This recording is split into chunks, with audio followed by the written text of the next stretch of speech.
Clearing the Clutter Inside and Out, we are talking about closure. Do you have souvenirs and mementos from an ex-relationship from years ago? Is your house filled with antique furniture you hate that was given to you by your family? Have you held on to something from someone you are no longer speaking to? Let's begin our month as we focus on clearing physical clutter by getting closure.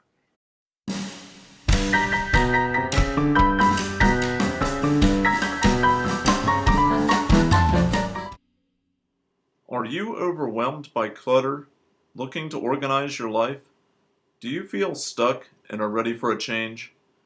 Every Tuesday at 1 p.m., join award-winning professional organizer and coach Julie Coraccio on Clearing the Clutter Inside and Out as she supports you in navigating the waters of decluttering your life and getting organized.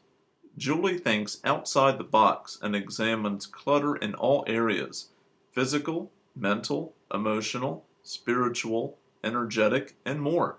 Ready to live a more joyful and fulfilling life?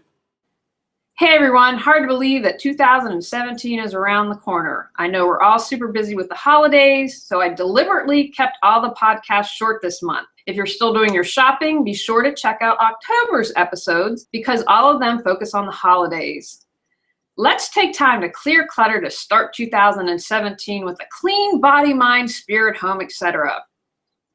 I encourage you to listen to the whole series. I tried to make different points in each episode because sometimes we hear things in a different way. When I was in my 20s, I saw a therapist. She remarked to me that on a certain issue, I continued to pick at it, and like an open wound, it would never heal if I didn't leave it alone. I figured out later that what I really needed was closure. I don't think we honor closure enough in our society. We are to ignore our feelings or move on or show that brave face. It's my experience that when you have closure, you can more easily and truly move on. But not everyone needs closure. It's important to know that there is no timetable for getting closure. What physical clutter would you like to release and get closure? In my work as a professional organizer and coach, I've seen clients hold on to mementos from relationships that didn't work out. Think a high school boyfriend or girlfriend. I have also witnessed clients holding on to things a family member gave them that they hated. What do you need to get closure on that would allow you to release clutter? Focus on items you have held on for years, something you dislike, or something that no longer represents who you are or who you want to be. What are you seeing as you look around?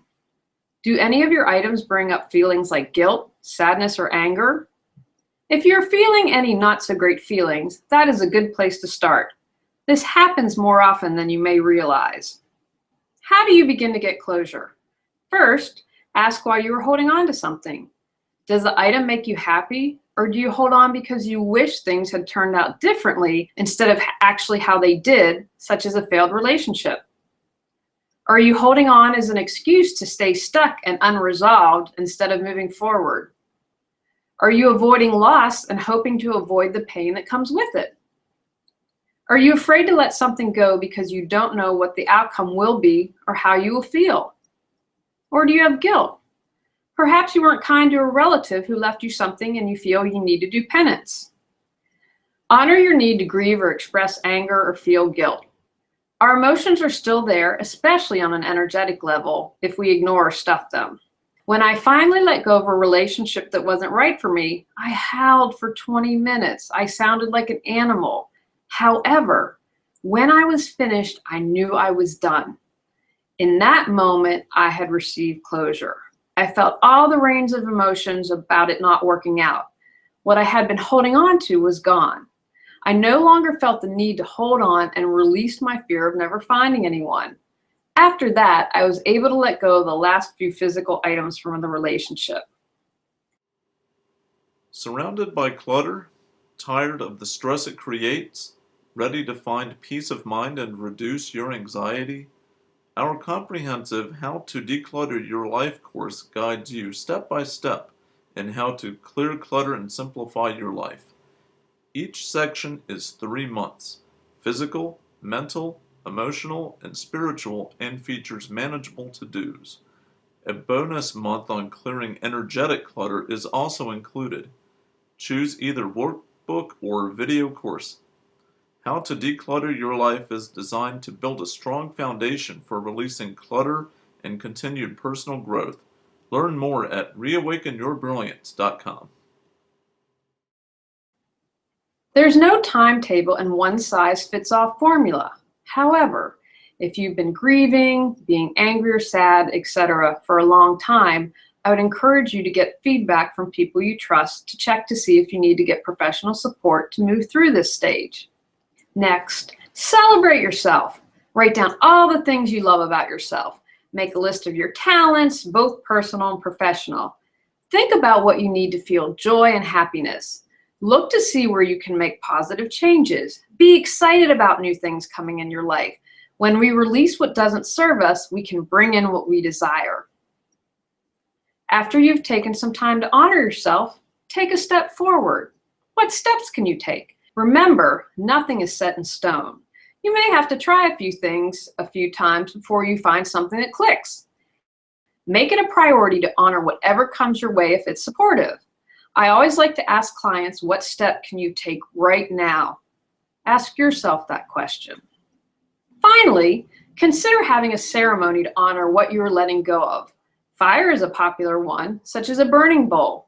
But it doesn't have to be this. Whatever makes you feel good and supports you. I have heard of a divorce party and think that's a wonderful idea. Celebrate moving on to a new part of your life. Do work at a charity where you donate. When you do for others, you get a lot of benefit. Remember, everything is energy. Try and challenge yourself to release any other physical clutter around this time. Maybe it isn't related to what you're trying to get closure on, but you are motivated to release it. If the mood strikes for more decluttering, go for it. Can you also do something to clear the energetic clutter from the physical clutter that you're getting closure on? For example, I'm a huge fan of using a sage stick. Little piece of sage, you light it, and then kind of smudge and smoke it around where the physical material is. Remember, everything's energy, so if you can do that little extra step to get closure on your physical clutter, that would be great. Finding closure helps you move forward unencumbered and optimistic. With a little bit of time, you may be able to see the lessons learned, or golden nuggets, as I like to call them. It also may allow you to have gratitude. When we clear clutter, we create the life we choose. If you are longing for a relationship, where is the space for that if you are pining and holding on to physical evidence of a failed relationship or relationships? How can someone new come into your life when the past is all around? Cheryl Richardson talked about something in a book I read years ago. I don't remember the name of the book or the exact words, but she talked about what I call the drip, drip, drip in the back of your mind. Even if it is out of sight, it is not out of your mind. Turn the faucet off with closure. Take the time to think about where you need closure in your life and what represents that in your physical stuff and clutter.